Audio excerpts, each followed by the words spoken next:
We live in dangerous times. We live in times that test the very values and souls of all of us. We are being asked basic questions today. Do we support human rights, or do we support regimes that violate human rights with impunity and too often with immunity? And the answer to those questions are very disturbing.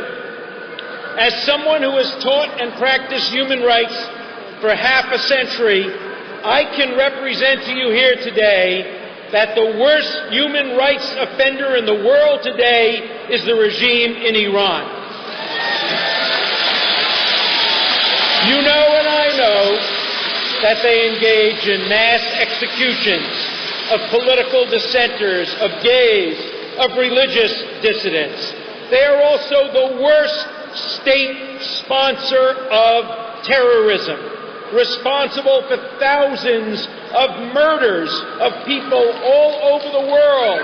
The reach of their terrorism extends to Argentina, it extends to Lebanon, it extends to Saudi Arabia, and if they ever get nuclear weapons, there will be no limit to the possibility of where they can bring their terrorism.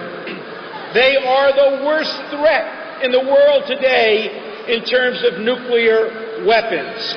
And they are the worst violators of international law. They have taken diplomatic hostages, they have attacked embassies, and they violate the law with absolute impunity. Now, they are trying to take over a broken Iraq. They are zeroing in on Sunnis and on Camp Liberty. And what's worse is they are using walls erected by the United States of America and promises made by the United States of America to help effectuate their genocidal plans. We, the United States of America, have an obligation to keep our promise.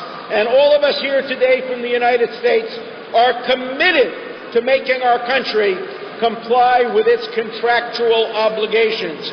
We will stop at nothing. If we have to sue our own government in an American court, we will do so.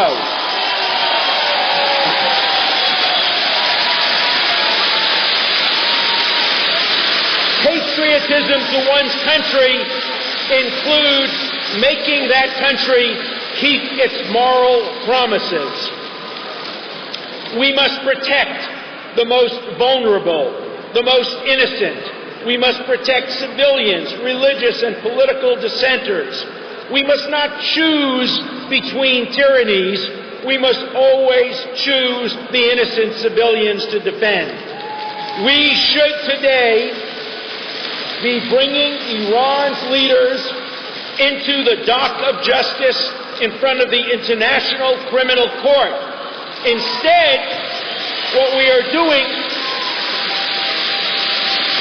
is we are collaborating with their evil intentions and allowing them to serve in places of honor at the United Nations instead of places of dishonor in The Hague. History will judge us harshly if we stand idly by the innocent victims of the Iranian regime. That must change, and we must change it. We cannot rest until Iran becomes a democratic, non-nuclear nation with a commitment to human liberty. Only you can bring that about. We are here to help you. Thank you very much.